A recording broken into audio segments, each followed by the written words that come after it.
Hi friends, എല്ലാവർക്കും നമ്മുടെ പുതിയൊരു വീഡിയോയിലോട്ട് സ്വാഗതം.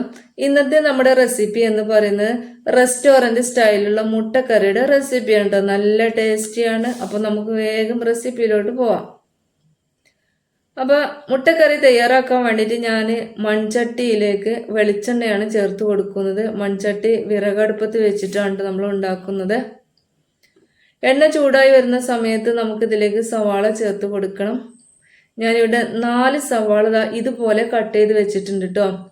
അപ്പോൾ സവാള കട്ട് ചെയ്യുന്ന സമയത്ത് നീളത്തിൽ കട്ട് ചെയ്യരുത് കേട്ടോ. നീളത്തിൽ കട്ട് ചെയ്താൽ നമ്മുടെ ഗ്രേവിക്ക് തിക്നെസ് ഉണ്ടാവില്ല. സവാള അങ്ങനെ നീളത്തിൽ കിടക്കും. അപ്പോൾ അതുകൊണ്ട് ഇതുപോലെ ചെറുതായിട്ട് കട്ട് ചെയ്തെടുക്കണം. ഇനി നമുക്കിതിലേക്ക് ആവശ്യമായിട്ടുള്ള ഉപ്പ് ചേർത്ത് കൊടുക്കണം. ഞാനിവിടെ 1/4 ടീസ്പൂൺ ഉപ്പ് ചേർത്ത് കൊടുത്തിട്ടുണ്ട്. ഇനി ഇതിലേക്ക് അല്പം കറിവേപ്പിലയും 2 പച്ചമുളകും ചേർത്ത് കൊടുക്കുന്നുണ്ട് കേട്ടോ. ഇനി നമ്മൾ ഉള്ളിയൊക്കെ സെറ്റായി വന്നതിന് ശേഷം നമ്മൾ മുളക് പൊടിയൊക്കെ ചേർത്ത് കൊടുക്കുമല്ലോ. അപ്പോൾ അതുകൊണ്ട് 2 പച്ചമുളകാണ് ചേർത്ത് കൊടുത്തിട്ടുള്ളത്. ഇനി ഇത് നല്ലപോലെ ഇളക്കി കൊടുത്തതിന് ശേഷം ഒരു 7-8 മിനിറ്റൊക്കെ ഞാനിത് ചെറിയ തീയിൽ വെച്ചിട്ട് വേവിച്ചെടുത്തിട്ടുണ്ട് കേട്ടോ. അടച്ചു വെച്ച് കൊടുക്കാം. ഏകദേശം ഒരു 8 മിനിറ്റിന് ശേഷം നമ്മൾ തുറന്ന് നോക്കിയപ്പോൾ ഇതുപോലെ കിട്ടിയിട്ടുണ്ട് കേട്ടോ. ഇനി നമുക്കിതിലേക്ക് ആവശ്യമായ ഇഞ്ചിയും വെളുത്തുള്ളിയും ചേർത്ത് കൊടുക്കണം. ഞാനിവിടെ ഇഞ്ചിയും വെളുത്തുള്ളിയും ചതച്ചെടുത്തിട്ടുണ്ട്. ഇഞ്ചി വെളുത്തുള്ളി ചേർത്ത് കൊടുക്കുന്ന സമയത്ത് നല്ല പോലെ പേസ്റ്റ് രൂപത്തിൽ അരച്ചിട്ട് ചേർത്ത് കൊടുക്കരുത് കേട്ടോ. അരച്ച് ചേർത്ത് കൊടുക്കുന്നതിനേക്കാൾ ടേസ്റ്റ് ഇങ്ങനെ ചതച്ചിട്ട് ചേർത്ത് കൊടുക്കുന്നതാണ്. ഇനി നമുക്ക് ഇത് ഒന്നുകൂടെ ഒന്ന് മൂടി വെച്ചിട്ട് വേവിച്ചെടുക്കാം. കാരണം നമ്മുടെ ഇഞ്ചിയുടെയും വെളുത്തുള്ളിയുടെയും ഒക്കെ പച്ചമണമൊക്കെ ഒന്ന് മാറി വരട്ടെ. ഒന്ന് അടച്ചു വെച്ച് കൊടുക്കാം. വളരെ കുറച്ച് സമയം മാത്രം കേട്ടോ.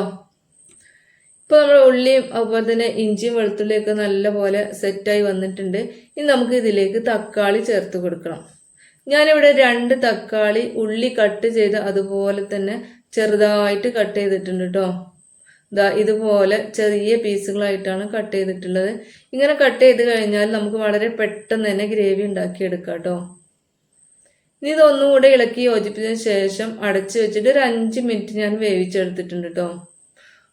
5 മിനിറ്റ് കഴിഞ്ഞപ്പോഴേക്കും നമ്മുടെ ഉള്ളിയും അതുപോലെ തന്നെ തക്കാളിയൊക്കെ നല്ലപോലെ വെന്ത് കിട്ടിയിട്ടുണ്ട്. ഒന്ന് അടച്ചു വെച്ച് കൊടുക്കാം. ചെറിയ തീയിലാണ് കേട്ടോ വേവിച്ചെടുക്കേണ്ടത്. മൺചട്ടി ആയത് കാരണം അടുപ്പത്താണ്. അപ്പോൾ പെട്ടെന്ന് അടിയിൽ പിടിക്കാനുള്ള സാധ്യതയുണ്ട്. ഇപ്പോൾ ഇവിടെ 5 മിനിറ്റ് കഴിഞ്ഞിട്ടുണ്ട് കേട്ടോ. ഇപ്പോൾ കണ്ടില്ല, നമ്മുടെ ഉള്ളി അതുപോലത്തെ തക്കാളി നല്ലപോലെ വെന്ത് വന്നിട്ടുണ്ട്. ഇനി നമുക്ക് ഇതിലേക്ക് ആവശ്യമായിട്ടുള്ള മസാലകളൊക്കെ ചേർത്ത് കൊടുക്കാം. മുളക് പൊടി ചേർത്ത് കൊടുക്കണം. അതുപോലെ തന്നെ മഞ്ഞൾപ്പൊടി മല്ലിപ്പൊടിയൊക്കെ ചേർത്ത് കൊടുക്കണം കേട്ടോ. ഇത് മുളക് പൊടിയാണേ. 1 ടേബിൾ സ്പൂൺ മുളക് പൊടി ചേർത്ത് കൊടുത്തിട്ടുണ്ട്. 1/4 ടേബിൾ സ്പൂണ് മഞ്ഞൾപ്പൊടിയാണ് ഇട്ട് കൊടുത്തത്.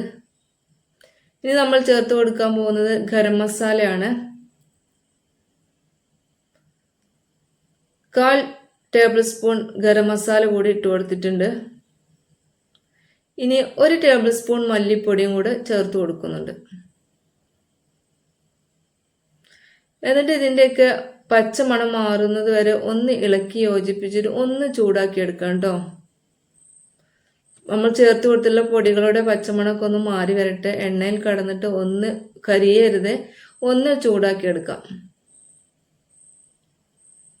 അതിനുശേഷം നമുക്ക് ഗ്രേവിക്ക് ആവശ്യമായിട്ടുള്ള വെള്ളം ചേർത്ത് കൊടുക്കാം കേട്ടോ. ചുടുവെള്ളം ചേർത്ത് കൊടുക്കാം, അല്ലെങ്കിൽ പച്ചവെള്ളമൊക്കെ ചേർത്ത് കൊടുക്കാം. നമ്മൾ പൊടിയൊക്കെ ഒന്ന് ഇളക്കി കൊടുക്കുന്നുണ്ട്. ഒന്ന് ചൂടായി വരട്ടെ.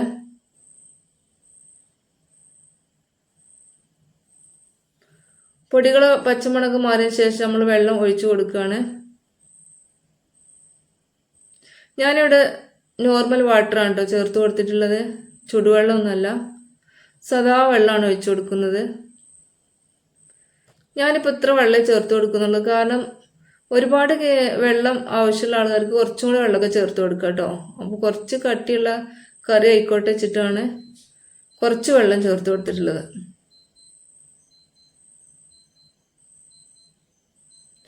ഇനി ഇതൊന്ന് തിളപ്പിച്ചെടുക്കണം.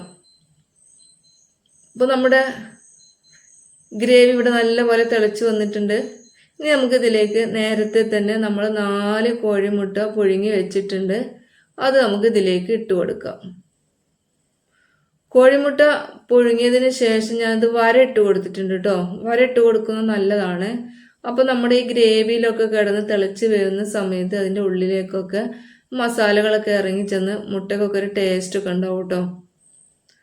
അപ്പോൾ ഇതുപോലെ ഗ്രേവിയിലാക്കിയതിന് ശേഷം നമുക്ക് അടച്ച് വെച്ചിട്ട് ഒന്ന് തിളപ്പിച്ചെടുക്കാം. ഗ്രേവിയിൽ കിടന്നിട്ട് ഒന്ന് വേവട്ടെ, ഒന്ന് ചൂടായി വരട്ടെ. കുറച്ച് സമയം മാത്രം തിളപ്പിച്ചെടുത്താൽ മതി കേട്ടോ. ഒരു 3-4 മിനിറ്റ് മാത്രം ഒന്ന് തിളച്ച് വരട്ടെ. അപ്പോൾ അതാ നമ്മുടെ സൂപ്പർ ടേസ്റ്റി ആയിട്ടുള്ള മുട്ടക്കറി വരെ റെഡി ആയിട്ടുണ്ട്. ഈ ഒരു തിക്നെസ്സിലാണ് കേട്ടോ നമുക്ക് കിട്ടിയിട്ടുള്ളത്. കണ്ടില്ലേ, നല്ല ടേസ്റ്റാണ്. ചപ്പാത്തി അതുപോലെ തന്നെ ദോശ, പൊറോട്ട ഇതിൻ്റെ കൂടെയൊക്കെ കഴിക്കാൻ പറ്റിയ നല്ല റെസിപ്പിയാണ് കേട്ടോ. അപ്പോൾ നിങ്ങൾ ട്രൈ ചെയ്ത് നോക്കുക. കുട്ടികൾക്കൊക്കെ ഇഷ്ടപ്പെടുന്ന നല്ല റെസിപ്പിയാണ്. അപ്പോൾ ഇതാണ് ഇന്നത്തെ നമ്മുടെ വീഡിയോ എന്ന് പറയുന്നത്. നമ്മുടെ വീഡിയോ ഇഷ്ടപ്പെട്ടാൽ ചാനൽ ഒന്ന് സബ്സ്ക്രൈബ് ചെയ്ത് സപ്പോർട്ട് ചെയ്യാൻ മറക്കരുത്. അതുപോലെ തന്നെയാണ് വീഡിയോ ലൈക്ക് ചെയ്യാനും കൂടെ മറക്കരുത്. അടുത്ത നല്ലൊരു റെസിപ്പിയുമായിട്ട് നമുക്ക് വീണ്ടും കാണാം. ബായ്.